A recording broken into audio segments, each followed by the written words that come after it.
Praise the lord. మన ప్రభును మన రక్షకుడైన యేసుక్రీస్తు వారి ఉన్నతమైన నామంలో మీ అందరికీ మా హృదయపూర్వక వందనములు. ఈ యొక్క ఆదరణ వాక్యము మీకు దీవెనకరంగా ఉందని నమ్ముతున్నాము.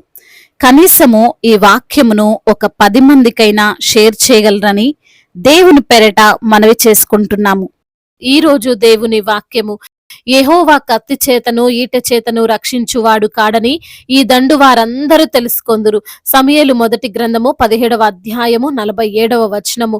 All those gathered here will know that it is not by sword or spear that the Lord saves.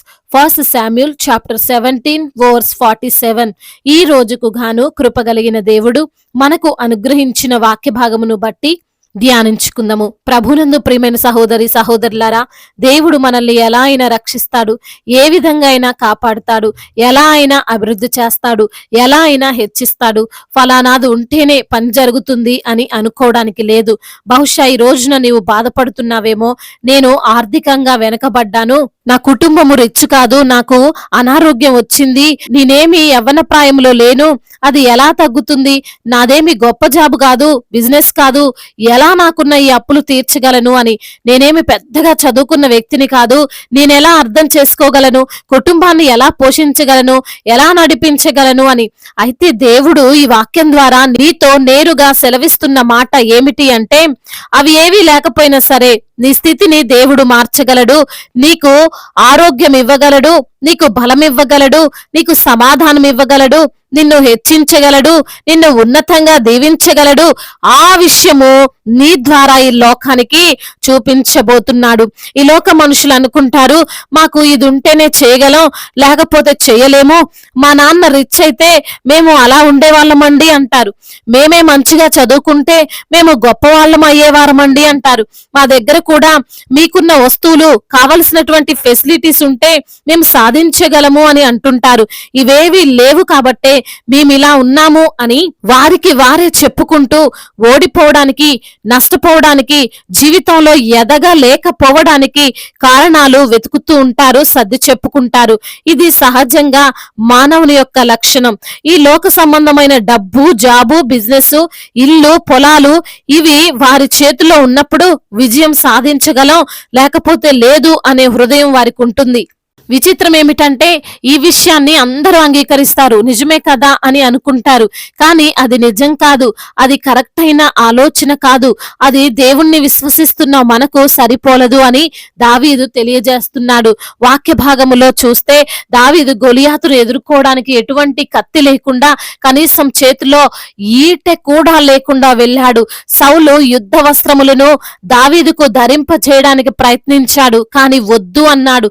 నాకు ఇవి వాడుకలేవు, వీటితో నేను వెళ్ళలేను అని చెప్పి 5 నున్నని రాళ్ళు ఒడిసెలను చేత పట్టుకొని వెళ్ళిపోయాడు. ఇప్పుడు పరిస్థితిని ఆలోచిస్తే అక్కడున్న వారందరూ బహుశా దావీదును నిందించుండొచ్చు. నీవేమైనా గొప్పవాడు అనుకుంటున్నావా, లేదా నువ్వేమైనా పక్షులను చంపడానికి వెళ్తున్నావా, ఏ కత్తి వద్దంటున్నావు, ఏ ఈట వద్దంటున్నావు, అటువైపు ఉంది ఎవరో తెలుసా, గ్రేట్ గొలియాతు. ఆ గొలియాతుకు ఇంతవరకు అపజయమే లేదు అని. ఇంకొంతమంది అనుకుంటుండొచ్చు, ఈ దావీదుకి బాగా పొగరు పట్టింది, చెప్పేది ఏది తలకెక్కించుకోవడం లేదు అని.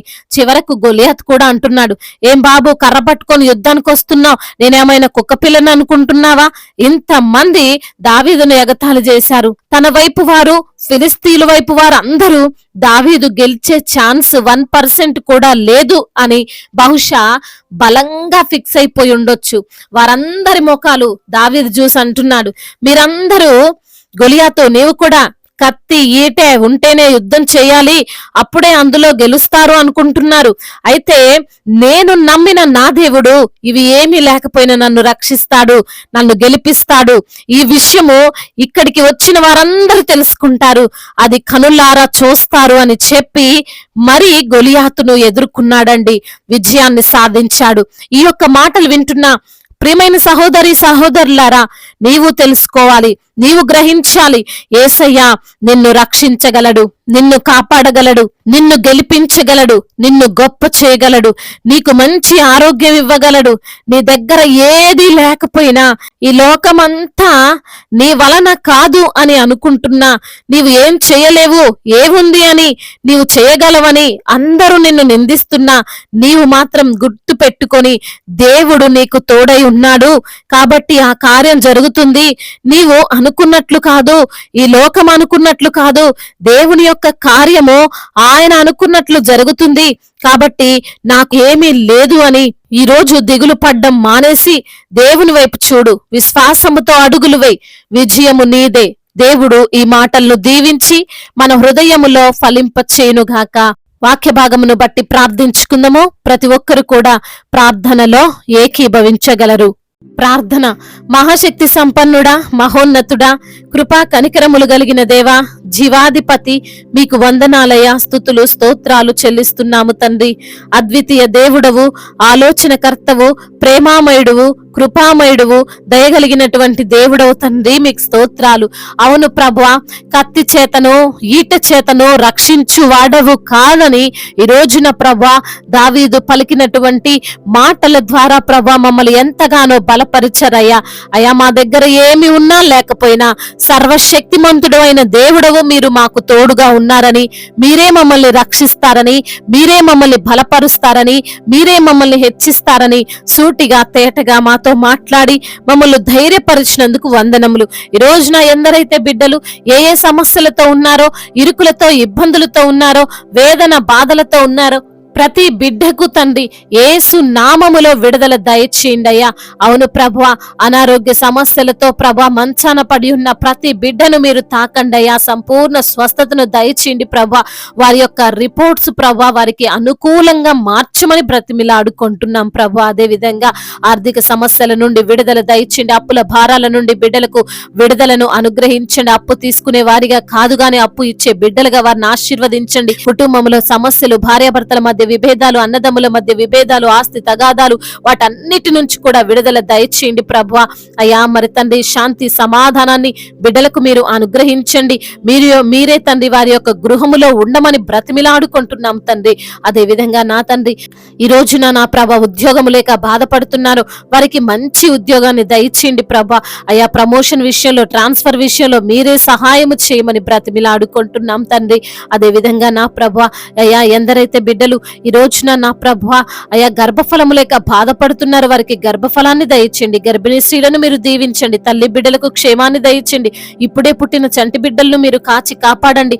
ఏ అనారోగ్యము, ఎటువంటి అయా తండ్రి ఆరోగ్యపరమైనటువంటి ఇబ్బందులు లేకుండా ప్రభా బిడ్డలను తండ్రి బలపరచండి. అయా బిడ్డలకు తండ్రి మీ యొక్క శక్తిని, అయా మీ యొక్క బలాన్ని దయచేయమని వేడుకుంటున్నాము తండ్రి. అదే విధంగా కోర్టు సమస్యలు, ల్యాండ్ సమస్యలు అన్నిటి నుంచి కూడా విడుదల దయచేయండి. భూతగాథ సమస్యలు అన్నిటి నుంచి కూడా అయా బిడ్డలకు విడుదలను అనుగ్రహించి మీరే వారి పక్షముగా న్యాయమును తీర్చమని వేడుకుంటున్నాం. అనాథలను, అభాగ్యులను ఆదుకునే దేవుడు, తల్లిదండ్రి లేని వారి పక్షముగా వాద్యమాడే దేవుడవు తండ్రి. అయా ప్రతి ఒక్కరితో మీరే ఉండమని బ్రతిమిలాడుకుంటున్నాం తండ్రి. అదే విధంగా ఎందరైతే బిడ్డలు గృహాన్ని నిర్మిస్తున్నారో ఎటువంటి ఆటంకాలు లేకుండా ఆ యొక్క గృహము నిర్మించబడ్డానికి సహాయము చేయండి. ఆయా రావాల్సిన అమౌంట్ విషయంలో తండ్రి మీరే సహాయం చేయండి తండ్రి. అదే విధంగా మా భారతదేశాన్ని దీవించండి అయ్యా. సమాధాన దేశముగా, ప్రేమ కలిగిన దేశముగా, ఎటువంటి తారతమ్యాలు, విభేదాలు, గొడవలు, అల్లర్లు లేనటువంటి దేశముగా మా భారతదేశాన్ని తండ్రి మీరు దీవించి ఆశీర్వదించమని బ్రతిమిలాడుకుంటున్నాం ప్రభువా. మరి తండ్రి అధికారులుగా ఉన్నారో వారిని తండ్రి మీరు జ్ఞాపకం చేసుకోండి. అధికారులందరికీ మీరు తోడుగా ఉండండి ప్రభా. రక్షణను వారికి దయచేయండి తండ్రి. మీ చిత్తములో వారు తండ్రి దేశాన్ని, రాష్ట్రాలను పరిపాలించినట్లుగా సహాయం చేయండి తండ్రి. అదే విధంగా నా ప్రభువ సువార్థికులను మీరు బలపరచండి అయ్యా. మిషనరీస్ ని మీరు దీవించండి ప్రభా. అదే విధంగా నా తండ్రి అయ్యా సంఘంలో చేర్చబడిన వారిని తండ్రి మీరు జ్ఞాపకం చేసుకోండి. సంఘాన్ని విస్తరింప చేయమని బ్రతిమిలాడుకుంటున్నాం. ఇతర దేశాల్లో ఉంటున్న ప్రతి బిడ్డకు మీరు తోడై ఉండండి అయ్యా. వారు అనుభవిస్తున్న శ్రమలు అన్నిటి నుంచి కూడా విడుదల దయచేయమని బ్రతిమిలాడుకుంటున్నాము స్తోత్రము తండ్రి. అదే విధంగా నా తండ్రి అయ్యా మరి ఇంకా కష్టములో, నష్టాలలో, దుఃఖములో, వేదనలో, బాధల్లో ఉన్న ప్రతి బిడ్డకు తండ్రి ఓదార్పును దయచేయమని నాయన అయ్యా వారిని మీరే ధైర్యపరచమని వాక్యము ద్వారా తండ్రి అయ్యా వారిని మీరే బలపరచమని బ్రతిమిలాడుకుంటున్నాం ప్రభా. ఇంకా తండ్రి అదే విధంగా ప్రయాణాల్లో ఉన్న ప్రతి బిడ్డకు మీరు తోడై ఉండండి. రక్షణ లేని ప్రతి బిడ్డకు రక్షణ దయచేయండి ప్రభా. ఇంకా తండ్రి మారు మనసు లేక ఉన్నటువంటి బిడ్డలకు మారు మనసును దయచేయండి. మీ సువార్తకు లోబడే మనసును వారికి మీరు అనుగ్రహించమని బ్రతిమిలాడుకుంటూ మానాథుడు, సర్వశక్తిమంతుడు, సజీవుడు, బలవంతుడైన యేసుక్రీస్తు వారి ప్రశస్తమైన నామంలో ఈ ప్రార్థనను అడిగి వేడుకొని పొందుకొని ఉన్నాము మా ప్రియ పరలోకపు తండ్రి. ఆమేన్. ఈ రోజు పెళ్లి రోజు మరియు పుట్టినరోజు జరుపుకున్న వారందరిని దేవుడు దీవించి సకల మేలులతో, సకల ఆశీర్వాదములతో, కృపాక్షేమములతో, శాంతి సమాధానముతో, మెండైన దీవెనలతో దేవుడు మిమ్మల్ని నింపునుగాక. మీ యొక్క ప్రార్థన అవసరతలు మాకు తెలియజేయగలరు. మీ కొరకు మేము తప్పక ప్రార్థిస్తాము. మొదటిసారిగా మన యొక్క ఆదరణ వాక్యం చూస్తున్నట్లయితే తప్పకుండా సబ్స్క్రైబ్ చేసుకోగలరు. ఈ వాక్యము మీకు ఆశీర్వాదకరముగా ఉండినట్లయితే అనేకులకు కూడా ఈ వాక్యాన్ని పంపి మీరు కూడా దేవుని యొక్క రాజ్య సువార్తలో పాలిభాగస్తులు కావాలని దేవుని పేరట మనవి చేసుకుంటున్నాను. May God bless you all. దేవుడు మిమ్మల్ని దీవించి బలపరిచి స్థిరపరచునుగాక.